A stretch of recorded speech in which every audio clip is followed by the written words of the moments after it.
while ago when we mentioned that this one, in typical fashion, was going right to the wire. Little did we know.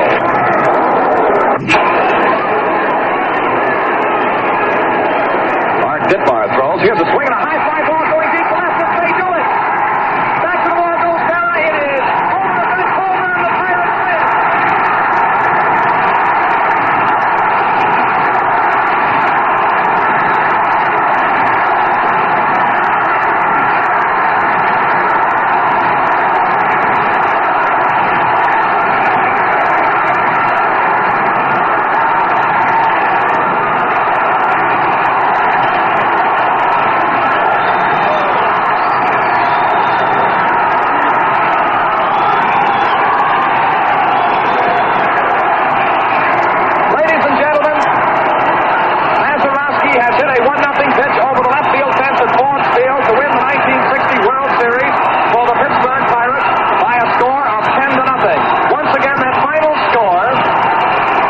The Pittsburgh Pirates, the 1960 World Champions, defeat the New York Yankees. The Pirates 10 and the Yankees 9. The Pittsburgh Pirates. There are two kinds of people in this world. Those who love Old Bay and those who've never tried it. Because once you taste this Chesapeake Bay seasoning, you'll immediately be turned into a canvert. Old Bay goes great on seafood, chicken, corn on the cob, French fries, pretty much anything. Join the Legion of Canverts in America. Pick up a can today. And before you know it, this could be you. Old Bay, the can that connects us. I got 12 pages here. That's not like me. I'll probably skip half of it and get halfway through this thing and quit anyhow. It's getting awful hot out here, so that's a good excuse to make it short. So, but anyhow, I think defense belongs in the Hall of Fame.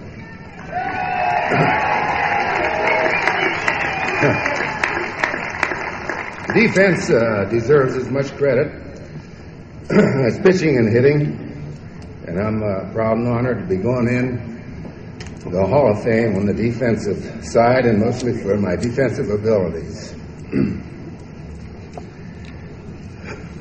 I feel special.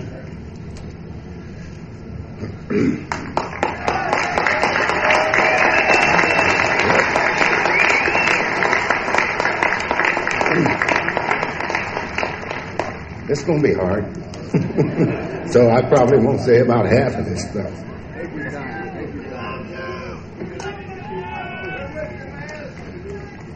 I want to thank the Veterans Committee for this great, great honor. The highest honor in baseball. I thought when the Pirates retired my number that would be the greatest thing that ever happened to me.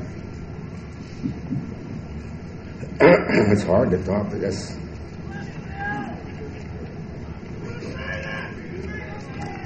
I don't think I'm going to make it.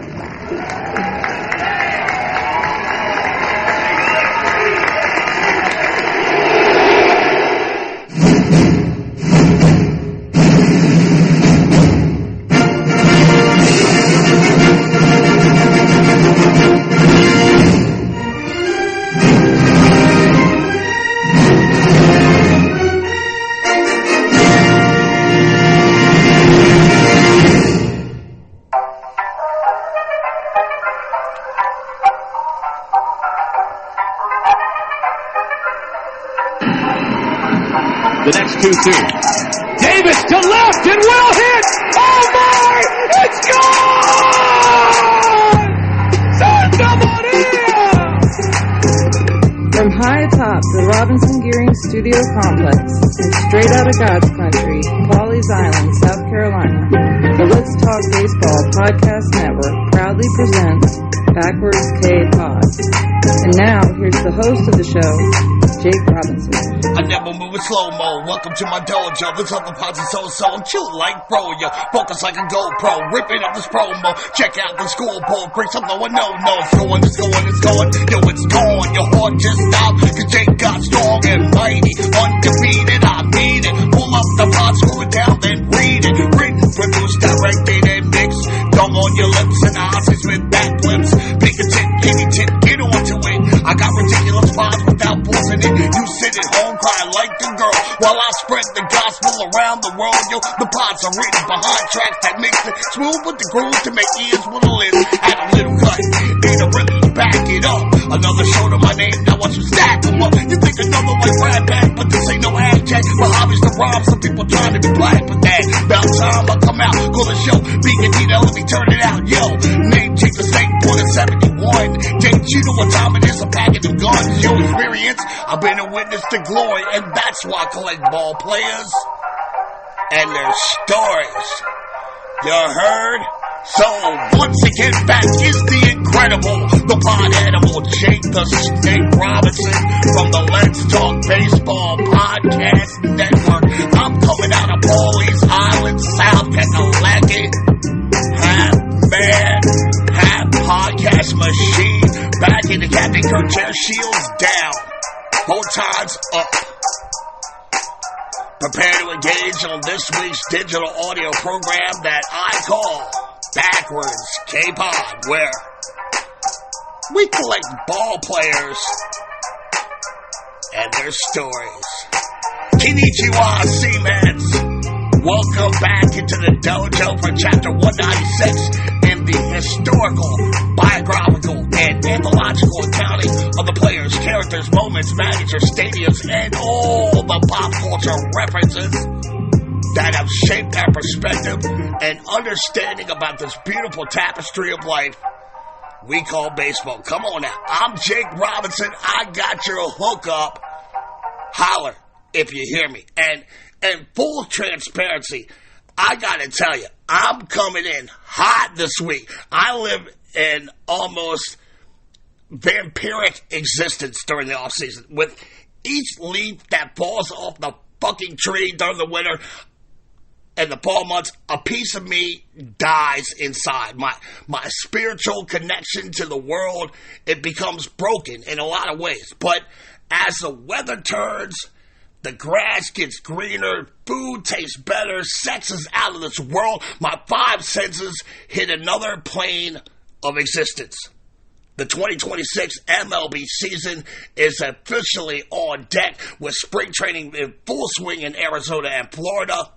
The 6th WBC Classic is well underway. The defending world champion Team Japan looks to defend their crown, but you know, they're going to have a test on their hands staving off the stacked rosters of the United States and Dominican Republic. And before you know it, opening day will pop off, and it will be another season of bombs, magical moments, and chaos. Another chapter of pages in this game's long and storied history. So, baseball is back. I'm happier than a pig in shit. I got my boy, the chocolate tabby of tenaciousness, my number one stunner little gunner, chewing on catnip dummies, posted up in our BKP time travel scene diesel, ready to take us on our way to this week's baseball adventure. If I can get all of you stragglers hanging out on the platform here at Terrapin Station to kiss and hug your loved ones goodbye and start boarding this train while I go through my final prep for departure. As I look to the west of Terrapin, I can see clearly into our immaculately manicured Jewel Box Retro ballpark, down that left field line that disappears at home plate as the hometown BKP9 have come bounding out of the dugout to take the field for tonight's contest. The starting pitcher has completed his warm-up tosses. The catcher has gone down to second with an absolute seed on the bag. The infielders have thrown that rock around the diamond with a little snap and swagger. And the home plate umpire has cleaned up the plate, raised his mask, and called play ball. As the visiting team's leadoff stick approaches the dish, that's my cue, as usual, to get this train down the tracks. I'm calling all aboard,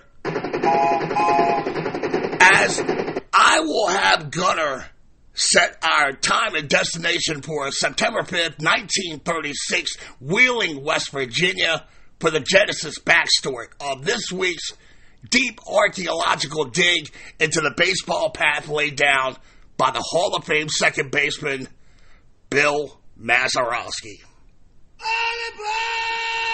So, Hurry, step right up. Get in where you fit in. Climb aboard this marvel of science and engineering. You can escape to a private boxcar for the trip or reside in one of our expansive lounges. Get yourself right. Make yourselves at home. Kick off your shoes. Open your kimonos. Enjoy the ride back to Wheeling, West Virginia, 1936, as Gunnar has us picking up the necessary quantum speeds needed to crack 6.0 gigahertz of RF on our spectrum analyzer. He's creating vast, anomalous, traversable wormholes, blurring the lines between time and dimension, tilting the celestial scales in our favor to take us back to a preferred time and destination. As this week, I'm going to give you a detailed profile on one of the game's true Hall of Fame class acts. I mean, class personified. A man whose defense at second base was so stellar that his teammates nicknamed him No Hands because of his almost phantom-like sleight of hand ability and masterful glove work. I'm talking the great Bill Mazeroski, who tragically died last month at the age of 89. And even though he is arguably, he's top 3 greatest defensive second baseman who ever lived. You're talking about Ryan Sandberg, Roberto Alomar. He was before those guys, and he was the embodiment of silky smooth footwork, range, natural God-given abilities. He is most remembered for hitting.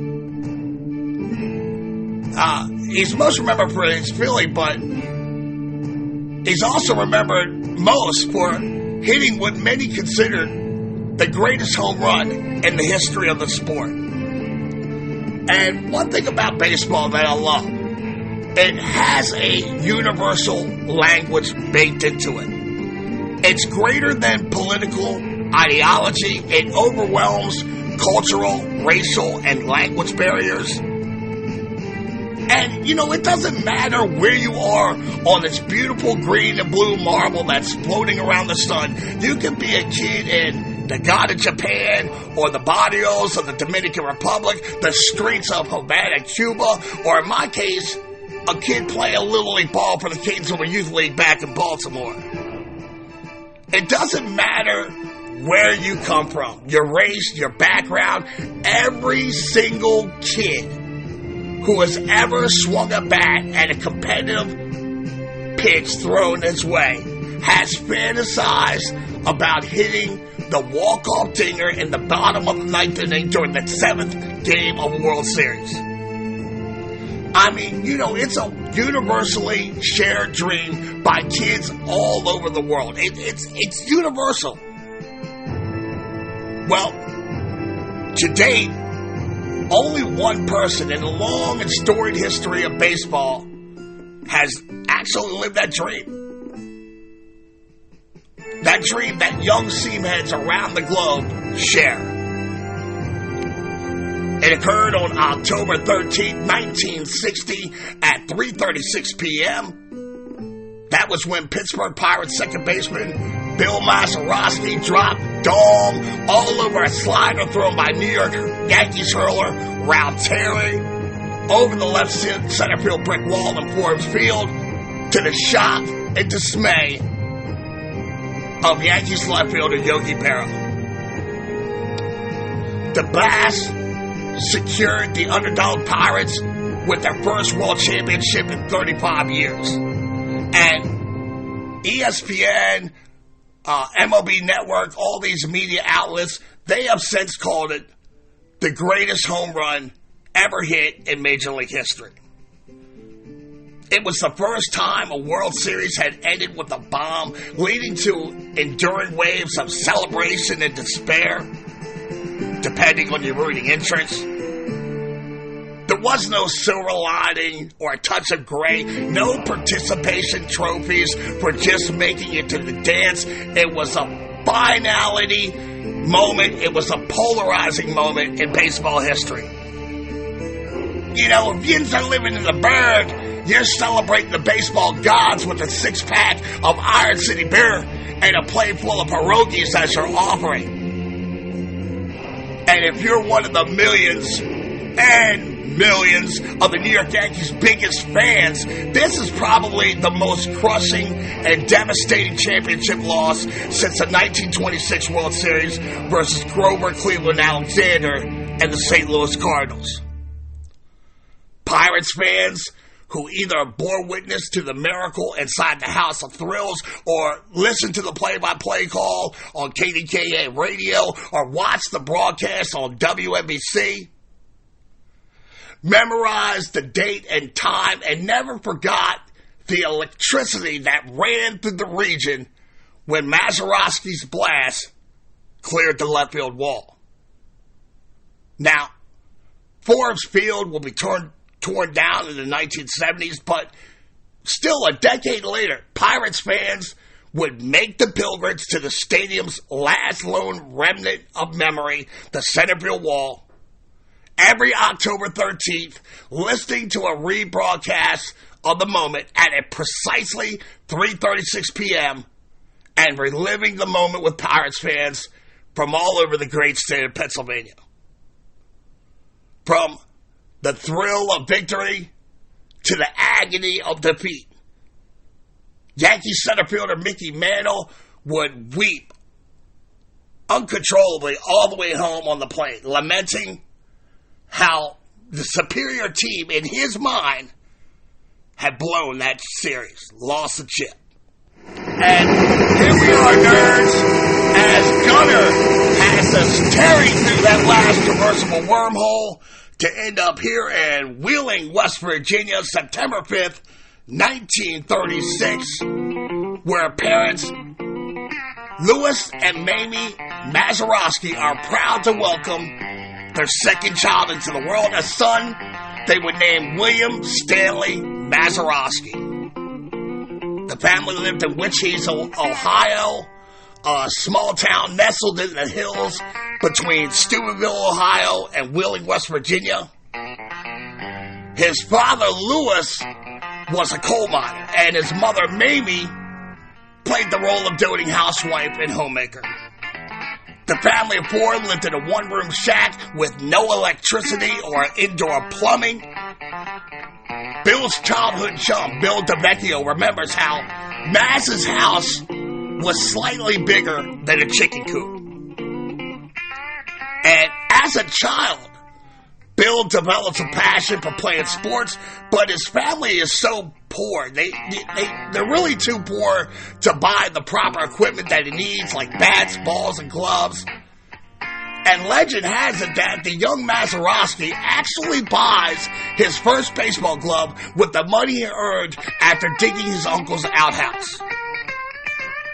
And with that money earned, he goes to the local sporting goods store, purchases a 3-finger model that was slightly bigger than his own hand.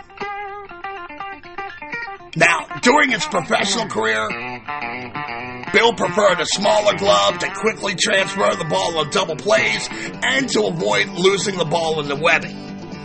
He spent countless hours waxing and breaking his gloves in, and on an average, he would use the same glove for 5 or 6 seasons, unlike many of his teammates who would break in a new glove virtually every year. Besides playing sports as a kid, Bill was one with the West Virginia mountains and rivers. If he wasn't looking for a pickup game of baseball in the hood, you could always find him at one of his favorite fishing holes trying to catch his family dinner. He loved casting lines so much that he was given the nickname Catfish as a kid. Bill's father, Louis, was a fine, promising ball player as a youth himself, and he once had to try out with the Cleveland Indians, but the same dreams were derailed when his foot was crashed by falling coal in a mining accident. Bill watched his father put in the work and respected his father's work ethic, but the coal miner's life wasn't for him, and he would do whatever it would take not to ride that service elevator down into the mines like he saw his father take every day. And to his credit, he was able to avoid employment at the mines. The closest he ever got to the mines was playing baseball in the coal miners league with the adults at the age of 13. Louis and his son would often play catch in the backyard. The father would throw an endless amount of tennis balls against a brick wall, forcing his son to use both hands to gather ground balls, and it would sharpen Bill's skill at fielding bad hops by putting these awkward spins into his caroms off the wall. Years later, Bill would be thankful for the countless hours his dad put in with him when he began playing on the rock-hard infield surfaces of Ford Field. Bill was also thankful that after all the work and support that his father had invested in him, his father was able to see him suit up in a Major League uniform before he died on February 1st, 1959, at the age of 59. Bill had a natural passion and natural athletic ability to play numerous sports at Warren Consolidated High School in Tiltonsville, Ohio. His high school teammates would often talk about the times when Maz would be on the practice field when the school's football team was going off, and he'd be punting the ball a good 60 yards like there's nothing to it. Now, of course, Lewis would never allow his son to play football, but he did let his son play basketball. He's an undersized center at 5'11". His senior year, he averages 27 points a game. He's named to the All-Ohio basketball team, which, that's quite an accomplishment. And he was offered full scholarships to play hoops for Ohio State, Duquesne, and West Virginia University. And brief sidebar here, that's quite an accomplishment. I mean, Ohio State is very rich in basketball tradition and players that have come out of that state. So to be recognized as one of the best in high school, that's a big deal. And even though Maz is a badass on the hardwoods, it's on the baseball diamond where Bill shines brightest. When the high school baseball coach, Al Marizio, first sees Bill on the ball field, he falls head over heels for the kid's ability. And the coach makes a promise to the young freshman saying, Bill, I'm going to make you a big leaguer one day. I promise. His athletic versatility is a weapon for the Warren Consolidated High School team as he plays multiple positions on the team, but mostly at shortstop and as the team's ace pitcher. In his junior year, he's named team captain, leading his team to the Ohio State Championship Tournament in 1953. And this small backwoods high school with a graduating class of only 60 students, they held their own against much larger affluent schools from Akron and Cincinnati. They advanced all the way to the finals, only to lose 2-1 in the championship game.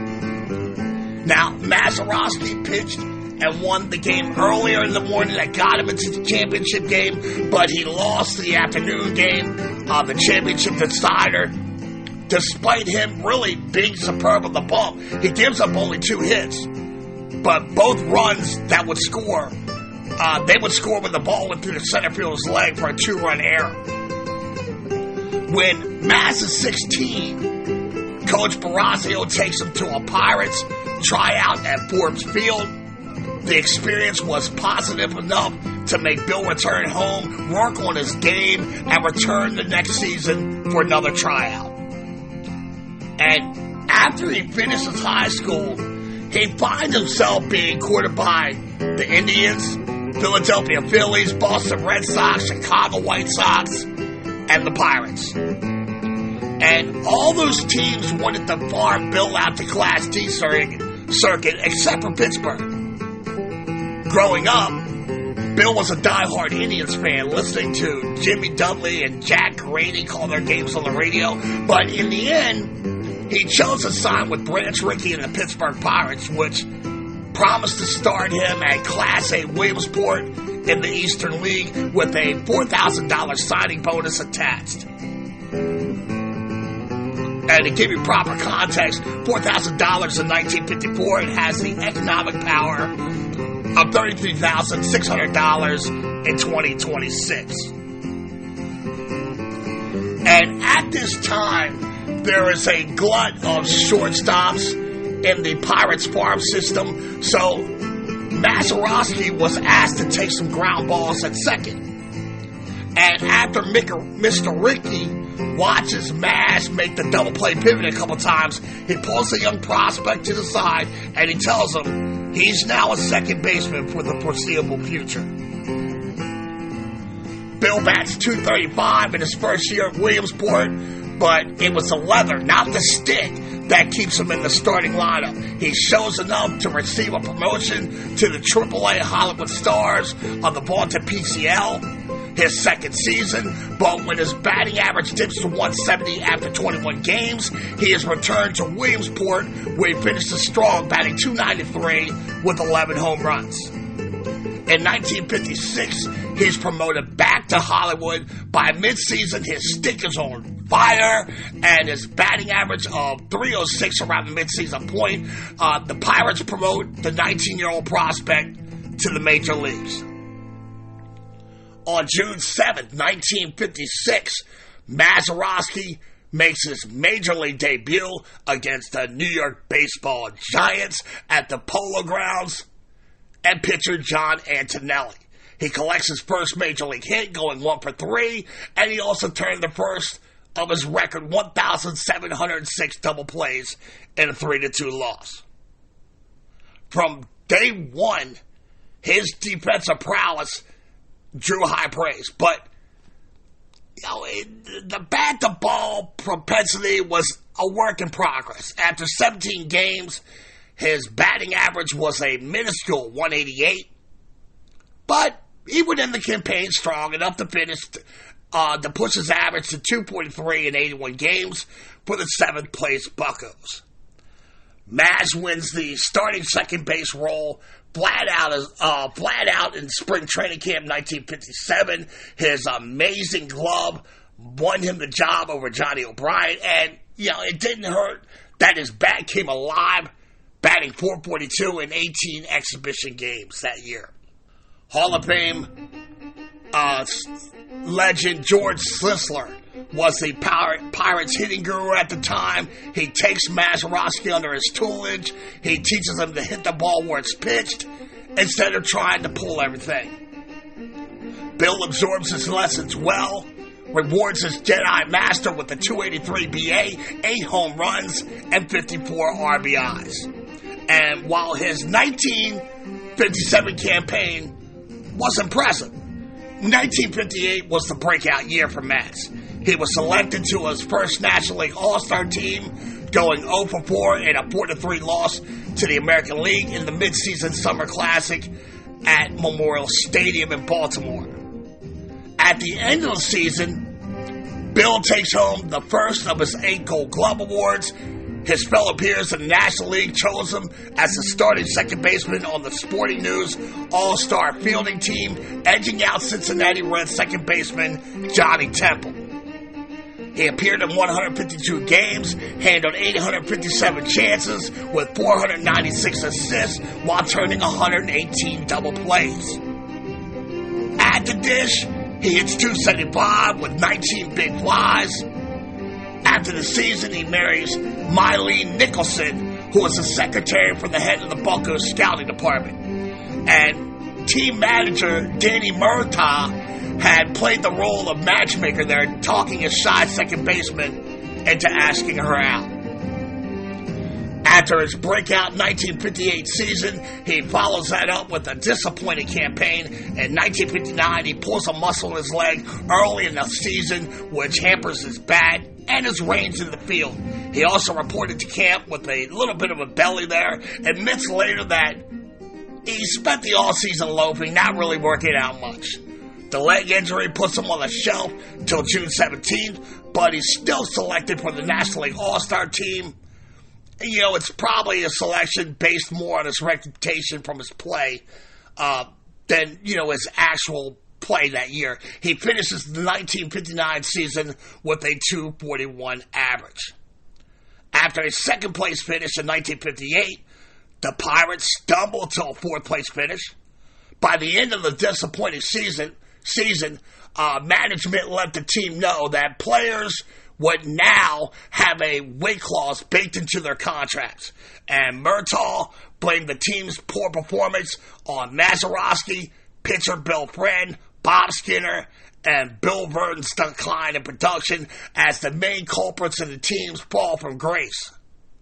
The manager also cited poor conditioning by Maz and Bob Friend for the disappointing season, and it felt like the extra LBs the two put on in the offseason was problematic to say the least. Bill accepted the personal challenge issued by his skipper, holding himself accountable for the diminished results of the 1959 season. He responds to the public chiding by his manager, changes his diet, exercises like a madman, reports each week in the offseason to Pirates management to have his weight and body fat checked, and quickly return to his ideal playing weight. Despite the tumultuous 1959 season, optimism was running wild going into the 1960 season, with many baseball pundits liking the Buccos' chances of winning the National League pennant. But the season doesn't start well for the Buccos. They open the new campaign with a 4-3 loss to the Braves at Milwaukee. They rebound in Game 2 of the season, pounding the Queen City Redlegs 13-0. Bob Friend was the winning pitcher. Maz had a home run and 4 ribs in the victory. But it would be their performance on April 17th that would define the 1960 team when they defeated the Cincinnati Reds 6-5 after a walk-off bomb by Bob Skinner. It was the first of 28 Pirates victories in games in which they were losing or tied after the 6th inning. In the process of all these walk-offs and comeback wins, the national media dubbed the team the Battlin' Buccos. But the most dramatic of all these comeback wins would prove to be Game 7 of the 1960 World Series. The Battlin' Bucs would win the National League pennant by 7 games over the Braves with a 95-59 record, propelled by a scintillating 52-25 record in home games played at Forbes Field. The Pirates had not reached the Fall Classic since 1927 when they were choked out in a 4-game sweep to the Yankees, so not only are they thrilled to climb to the top of the National League mountain, but they're also looking to exact some revenge for that 1927 championship loss to that same Yankees franchise. The Yankees, however, are in the process of laying down one of the most dominant stretches of baseball, going to 8 of the previous World Series in 10 years. In contrast, the Yankees are led by the baseball megastars of the era like Mickey Mantle, Roger Maris, Yogi Berra, Whitey Ford.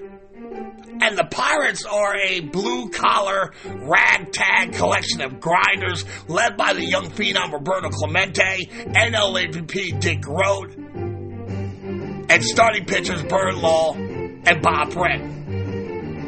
Mazeroski, the square-jawed, tobacco-chewing coal miner's son, finished the season with a .273 average, and he usually batted 8th in the lineup order. October 5th, 1960. Game 1 of the World Series ends with the Buccos' 6-4 victory at the House of Thrills, but the Yankees rebound and outclass the Pirates in games 2 and 3, with a 16-3 trouncing in Game 2 and a 10-11 shutout in Game 3 at Yankee Stadium. And that's to take a commanding 2-1 lead. The Pirates right the ship and win games 4 and 5, 3-2 and 5-2 in the Boogie Down Bronx to take a 3-2 lead. As the series now shifts back to the Berg for games 6 and 7 if necessary. And we all know now that, yes, Game 7 will be necessary as the Bombers break out the whipping sticks, and again, they blow out the Pirates 12-0 in Game 6 behind the dominant performance of Whitey Ford on the bump, setting the stage for a Game 7 for the ages. And up until that point, the series had told one story in the runs column and another in wins and losses. The Yankees had thoroughly dismantled the Pirates, outscoring Pittsburgh 38-3 in their 3 victories. Mazeroski's Yankee counterpart, second baseman Bobby Richardson, was scalding hot, drove in a series record of 12 RBIs, and would eventually win the series MVP at a losing cause. Whitey Ford had shut out the Buccos in Game 3 and Game 6, and was well on his way towards a then record of 33 1/3 innings pitched of straight scoreless World Series innings. The Pirates' 3 wins weren't nearly as dominant, but Mazeroski was a key component in the wins. He had a 2-run shot in the 4th inning of Game 1 off of Yankees hurler Jim Coates, and a 2-run double in the 2nd inning in the Game 5 win off of Art Ditmar. But the best from Maz is still to come. With 36,000 fans packed into Forbes, and with many more tuning in on radios and televisions around the America, the Yankees and Pirates fans, they agonized through one of the wildest and emotional World Series conclusions ever.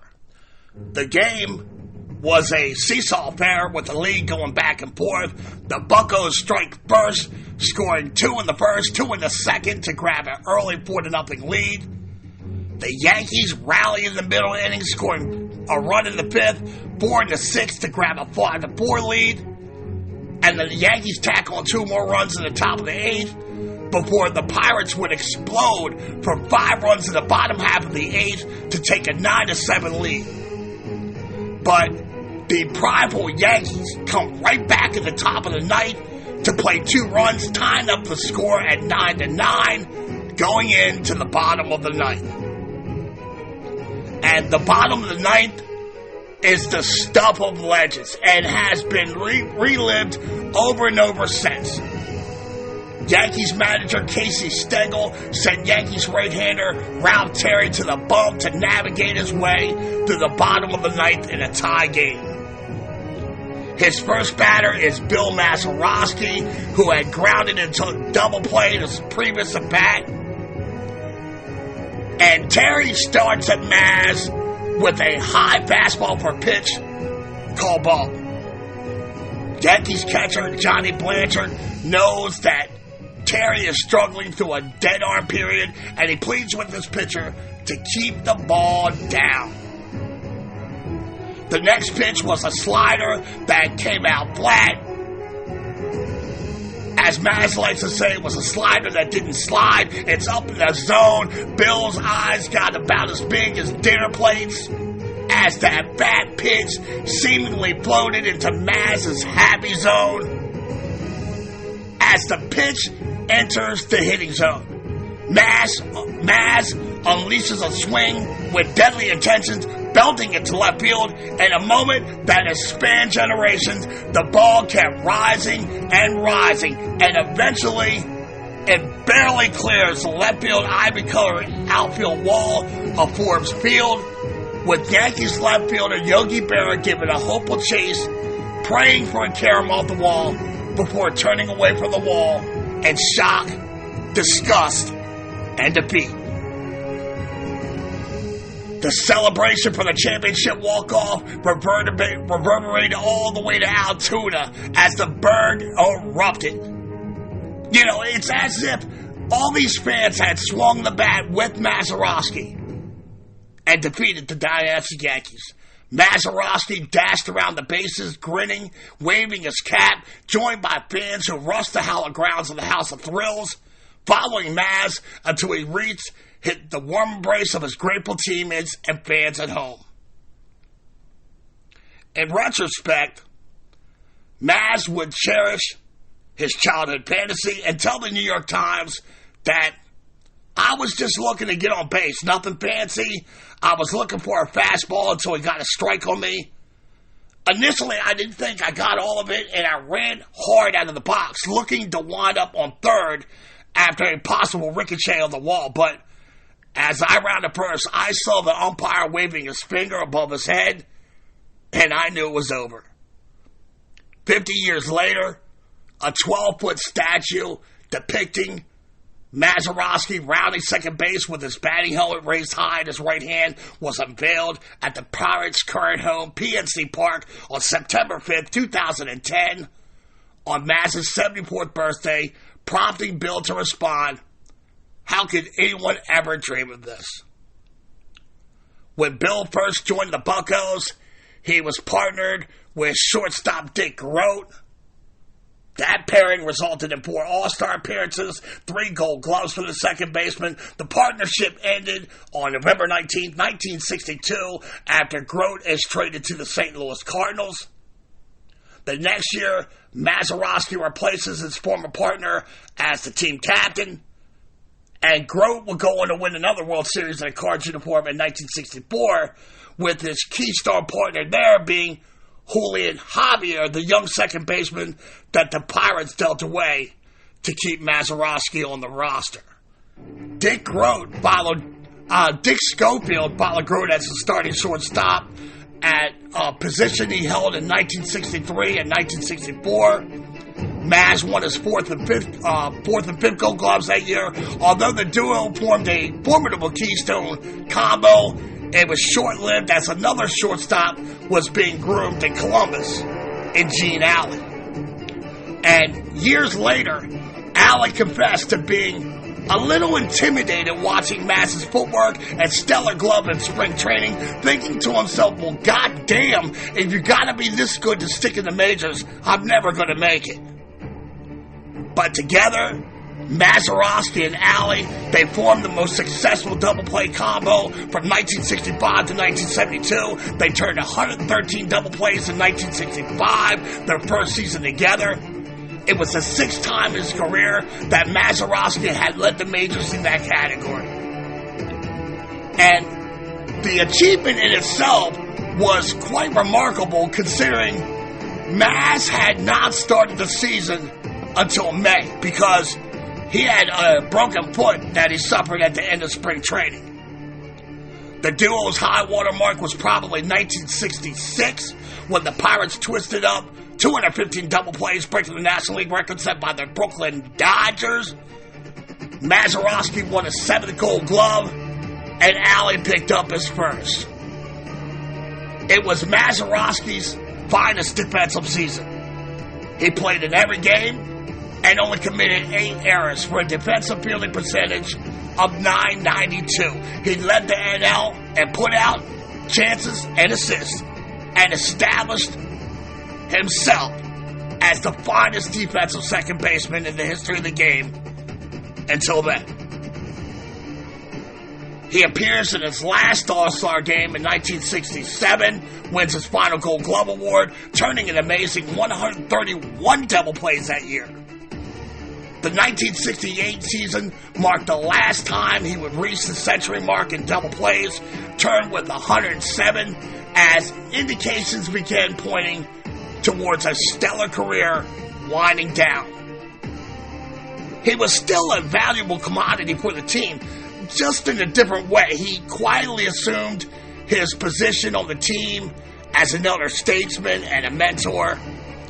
The 1969 alignment featured 21-year-old Richie Hebner at third base, 24-year-old Freddie Patek at shortstop, and 22-year-old Bob Robinson manning first base. The 3 youngsters eagerly sat at the feet of Maz and absorbed their lessons, devouring Maz's intelligence and wisdom on how to play hitters in the National League. April 14th, 1969, Bill Mazeroski passes Frankie Frisch's career assist total at second base at Wrigley Field in a game against the Cubs. But statistically speaking, the 1969 season was a subpar season for Maz, both offensively and defensively. He played in only 67 games that year.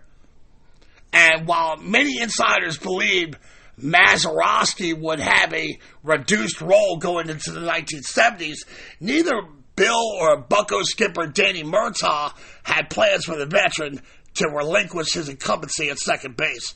Murtaugh still had high expectations from his team captain. So Mazeroski goes home in the off-season, works out like an animal, running in the morning, swimming laps in the afternoon. And the season would prove to be rewarding and full of eventful moments. The last season to see him play in 100 games.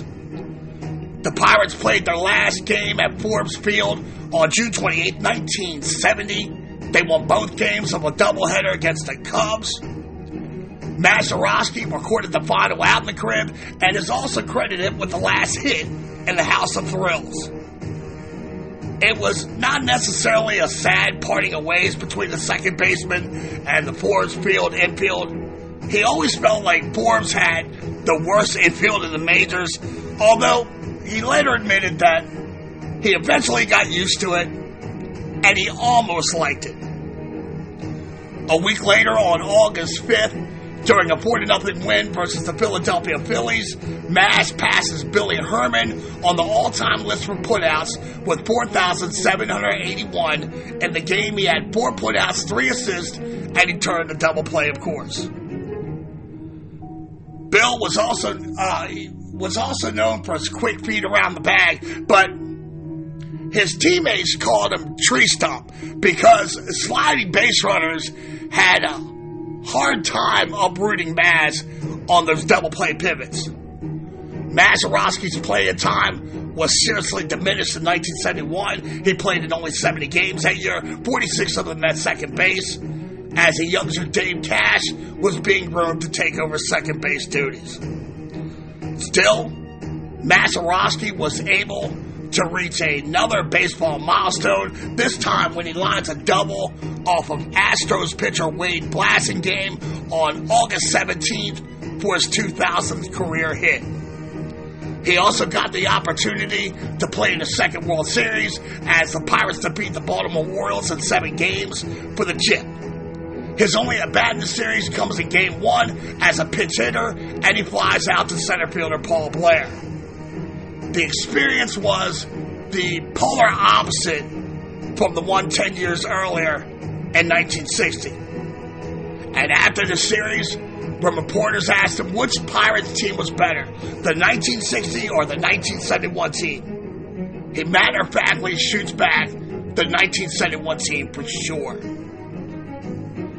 Mazeroski turned 35 in 1972, and he is eager to head south for spring training. His old friend and new manager, Bill Burton, envisions Maz as like this super utility piece. Not only could he find time at second base, but he could also play some third and serve as a valuable instructor and mentor. Maz retires in 1972. He pinch hit for Nelson Brawls in his last regular season at bat. And his last overall at bat came in the postseason and that pinch hit duty for Doc Ellis when he flies out to Paul Blair. That was October 10th. Roberto Clemente tries to coax his teammate into going to Puerto Rico during the offseason to get his work in for one more season, but Maz politely declines an invite, citing he's tired of fighting his way in shoes. He wants to eat a burger, for crying out loud. Instead, he became a third base coach for the Pirates in 1973. Later, he would fill that same job description with the Seattle Mariners during the 1979 and 1980 seasons. While coaching really didn't suit him, he continued to return to Pirate spring training each year as an instructor and teaching the players the nuances of playing second base. In retirement, Bill and Mylene Mazeroski settled down in Greenburgh, Pennsylvania, about 30 miles east of the Burgh. They would spend January through May at their second home in Panama City, Florida. and much of his retirement was spent fishing or playing golf. They had 2 sons and 3 grandchildren. After Maz was inducted into the National Baseball Hall of Fame in 2001, a street outside the Pirates' PNC Park was renamed after him. The team retired his number during the 1987 season, number 9, and in 2010, the statue of him was placed outside the ballpark that I told you about. After his election into the Hall, there were some critics who scoffed at the notion that a 260 hitter could ever be inducted into the pantheon of the immortals. But, undeterred by the opinions of others, Mazeroski summed it up best at his induction speech when he said, "I think defense belongs in that Hall of Fame. It deserves as much credit as pitching and hitting, and I'm proud to be going in as a defensive player. I want to thank the Veterans Committee for getting me here. And man, I thought when the Pirates retired my number, that would be the greatest thing that ever happened to me." Choking back the tears, the classy second baseman acknowledged, "I don't think I'm going to make it. I want to thank everyone who made the trip out here to listen to all this crap. Thank you to everyone." And sidebar freaks, I actually concur with Maz's assessment here. Defense is certainly a major part of the game that doesn't get its fair notice. I believe that guys like Mark Belanger, Omar Vizquel, Jim Edmonds should be recognized for the defensive brilliance. Leave a comment if you agree or disagree with this thought. I'd love to hear your takes either way. Maybe you have a whole separate wing for defensive excellence. I don't know. Tell me what you think in the comment section. On February 20th, 2026, the baseball world sadly said goodbye to this legend of the seams, and the baseball universe genuinely lost a class act human being who leaves us with memories of amazing defense and quite possibly the biggest home run in Major League history. So, the baseball world tips their caps to you, fine sir. Rest in peace, Godspeed, and time will not dim the glory of your deeds. And look, I think that's going to conclude this week's presentation of the great Bill Mazeroski, as I put a big, beautiful backwards K next to his name in the scorebook. While Gunnar has us racing up the tracks to get you all back to your loved ones patiently awaiting your return to Terrapin Station, let's take one last look at those so impressive Hall of Fame stats and legacy left behind by the immortal Bill Mazeroski. Okay. William Stanley Mazeroski, a.k.a. No Hands, a.k.a. Tree Stump, a.k.a. Maz. Born September 5th, 1936 in Wheeling, West Virginia, died February 20th, 2026 at the age of 89 years old. Attended Warren Consolidated High School in Tiltonsville, Ohio. On July 7, 1956, the 19-year-old Mazeroski becomes the 11,376th man in the history of the planet Earth to join the MLB fraternity when he makes his Major League debut, going 1 for 3 at the Polo Grounds against the New York Baseball Giants. 17-year Major League career, all with the Pittsburgh Pirates. 36.5 WAR, 2,163 games, 8,379 plate appearances, 769 runs, 2,016 hits, 294 doubles, 62 triples, 138 home runs, 853 RBIs, 27 stolen bases, 23 times caught, 447 walks to 706 in strikeouts.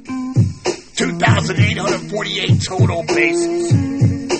A 260, 299, 367 slash line, a 667 OPS, and an 84 OPS plus. His 1,706 double plays turned as a second baseman is still the most ever in baseball history at his position. As is his 148 total zone rating, which is the number of runs above average that he was worth based on the number of defensive plays he made. His .983 fielding percentage is the 85th highest in baseball history at any position. Two-time World Series champion, 10-time All-Star, 8 Gold Gloves. In 1987, his iconic number 9 was retired by the Pirates franchise. In 2001, the Veterans Committee selected Maz into the National Baseball Hall of Fame. In 2010, a 12-foot-high statue of Mazeroski celebrating his game-breaking 1960 World Series home run, running the bases with his Pirates batting helmet held high in his right arm. Ladies and gentlemen, boys and girls, seamen of all ages, this has been the story of Maz. Bill Mazeroski, dude. Thank you for lending me your ears this week, allowing me to climb the mountain and preach the gospel of the seas on this worldwide platform. And just a little sidebar on the statue of Mazeroski. First of all, Pittsburgh has some of the best baseball statues surrounding PNC Park. You got Stargell, Clemente, Hannes Wagner, all links to the proud tradition and lineage of Pirates history. But my favorite, hands down, is the Mazeroski statue. There's just something magical about the image of him running the bases with his helmet in his hands, fighting through the fans who stormed the field to meet his overjoyed teammates after his historic Game 7 blast in 1960. The NBA logo is a superimposed image of Jerry West dribbling up the hardwoods, and honestly, I think the image of Maz rounding the bases with his cap in the air, that should probably be the MLB logo, honestly. Again, hit me up in the comments, tell me what you think. As Gunnar has us racing up the tracks to get you all back to your loved ones back in Terrapin, I can see the Bill Mazeroski bio getting smaller and smaller in our rearview mirror. So, with that, I turn my attention to our never-say-die baseball hydra. I reach under my kimono, grab my katana blade, and with one fell swoop, I chop a head off that beast, only to see 2 more baseball topics appear in its place. Next week, if Rickey Henderson is universally regarded as the greatest leadoff hitter of all time, then I make an argument that next week's biopic is arguably the second greatest leadoff hitter in the game's storied history. Ladies and gentlemen, next week, I'm going to do a deep dive into the baseball legacy established by The Rock, Tim Raines. Please rate and review as you see fit. Share this program with your Seamhead buddies. The WBC is headed into the quarterfinals. Major League Baseball opening day is less than 2 weeks away. I'm honored to have you all here to celebrate this beautiful sport with me. Thank y'all for coming out. God bless and win the day. Parents, if you see your kids sitting on the couch looking like an unproductive couch potato, do yourself a favor. Create some baseball memories. Grab yourself a ball and a couple gloves. Then take those little munchkins outside and have a game of catch. Me and my partner, Charlie Guns, we throwing up our Gunnar Hendersons high in the sky, y'all. That's our number 2s. As in pinks. We got The Rock on deck. The great Tim Raines, nerds. I love that old Expo shit. Let's do it. Love you guys. See ya.